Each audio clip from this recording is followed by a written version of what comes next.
پہلے تو وہ موت کو سوچ رہا تھا کہ اب میں بچوں گا نہیں، لیکن جب وہ دیکھتا ہے، کیونکہ camel is the ship of the desert, تو وہ اتنا خوش ہوتا ہے، اور پھر اتنے خوش ہو کے وہ اس کے منہ سے نکل جاتا ہے کہ اللہ تو میرا بندہ اور میں تیرا رب.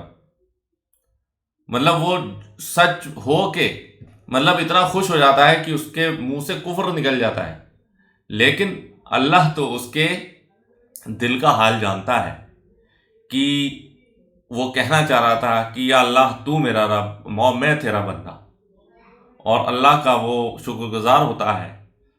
تو جب صحیح حدیث ہے ہمارے پاس کہ ورڈنگ سے کوئی فرق نہیں پڑتا، ورڈنگ سے جو ہے اللہ تعالیٰ جو ہے وہ دل کا حال جانتا ہے، دل میں کیا ہے آپ کے وہ جانتا ہے. ہاں اگر آپ کی ورڈنگ اچھی ہے تو بالکل آپ کی دعا جو ہے وہ بالکل قبول ہوگی. جیسا کہ قرآن مجید میں اللہ تعالیٰ جو پیغمبر جو ہیں، ہمارے جو پیغمبر ہیں، عیسیٰ علیہ السلام ہیں، موسیٰ علیہ السلام ہیں، اور ابراہیم علیہ السلام ہیں، نوح علیہ السلام ہیں، اور لوط علیہ السلام ہیں، آدم علیہ السلام ہیں. تو جب ان لوگوں نے اپنی توبہ اللہ کے حضور جو ہے رجسٹر کروائی، تو اللہ تعالیٰ نے ان کی توبہ کے، اور یوسف علیہ السلام ہیں، یونس علیہ السلام ہیں، تو ان کی جب توبہ جو ہے وہ اللہ تعالیٰ نے کے سامنے جو رجسٹر کرائی، تو ان کی توبہ کے جو ورڈنگز ہیں وہ اللہ تعالیٰ نے قرآن میں ایز اے آیت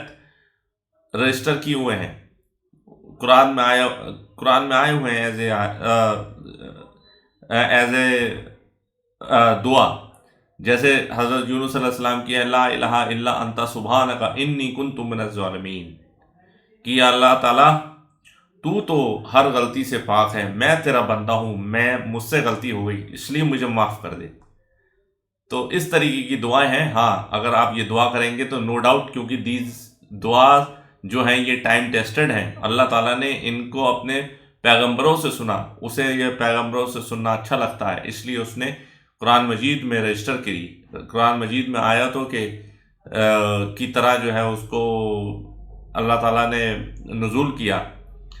تو اگر اس طریقے سے مانگے تو نو ڈاؤٹ اس کی دعا کی پروبیبلٹی بڑھ جاتی ہے. سنت ہے، لیکن ایسا تو نہیں ہے کہ اگر ان ورڈنگ کے علاوہ اگر کوئی آدمی دعا مانگے اور غلط طریقے سے دعا مانگے، غلط ورڈنگ کر دے، ہو سکتا ہے وہ اتنا انٹلیکچولی اچھا نہ ہو سکتا ہے وہ انٹلیکچولی بینکرپٹ ہو، لیکن انٹلیکچولی بینکرپٹ بھی اگر بندہ ہے تو اسے پریشانی آن پڑتی ہے، تو وہ اگر اللہ سے دعا کرتا ہے تو اللہ تعالیٰ اس کی دل کی کیفیت کو جانتا ہے، تو بالکل اللہ تعالیٰ اس کی دعا قبول کرے گا اور اس کی مدد کرے گا. دعا کیوں قبول نہیں ہوتی؟ دعا قبول نہیں ہوتی کب؟ جب انسان حرام کھانا کھائے. یا تو ہو سکتا ہے وہ سور کا کھانا ہو، یا ہو سکتا ہے کہ جو ہے وہ صحیح سے ذبیحہ نہیں کیا گیا ہو، اور سب سے کامن جو ہے وہ یہ ہے کہ وہ حرام کے پیسے سے لیا گیا ہو. جیسے آپ نے سنا ہوگا ایک کہاوت ہے کہ حرام کا پیسہ لے کے حلال گوشت کی دکان بندہ ڈھونڈتا ہے.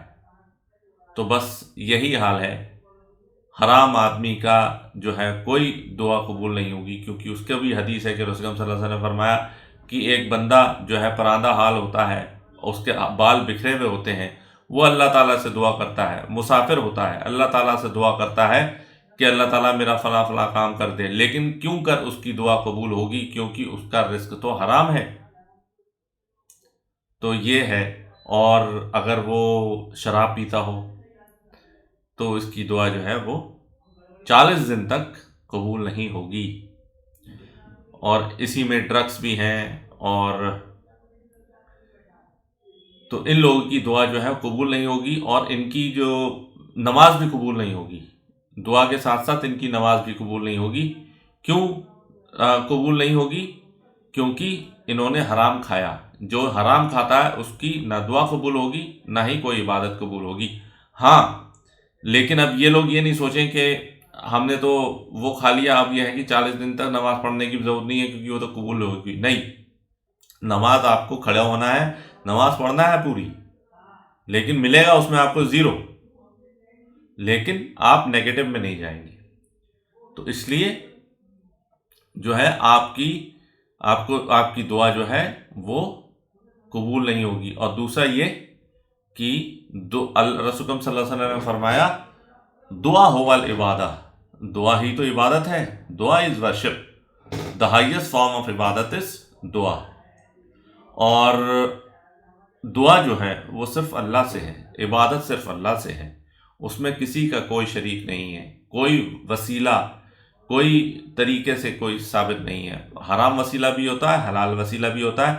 میں نے اپنے فرسٹ لیکچر میں حرام وسیلہ اور حلال وسیلہ کا تذکرہ کیا تھا، تو آپ اس کو دیکھ سکتے ہیں۔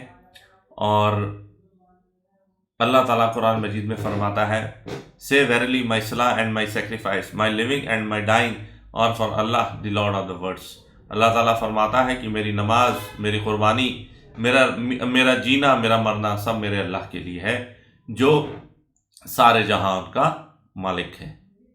تو جو انسان اللہ کے علاوہ دعا کرتا ہے، خصوصاً بریلوی اور شیعہ، تو جو انسان، ہم ان پر کفر کا فتویٰ تو نہیں لگاتے، انہیں کافر تو نہیں کہتے، لیکن اگر یہ ایسا کریں گے تو شرک ہوگا، اور مشرک کا ٹھکانہ جہنم ہے۔ وہ چاہے کروڑوں بار کلمہ پڑھ لے، لیکن اگر اس نے اپنے شرک سے توبہ نہیں کی تو اس کا ٹھکانہ جہنم ہے۔ واللہ اعلم۔ سبحانک اللہم و بحمدک، اشہد ان لا الہ الا انت، استغفرک و اتوب الیک، وما علینا الا البلاغ المبین۔ جزاکم اللہ خیر۔ السلام علیکم ورحمۃ اللہ وبرکاتہ۔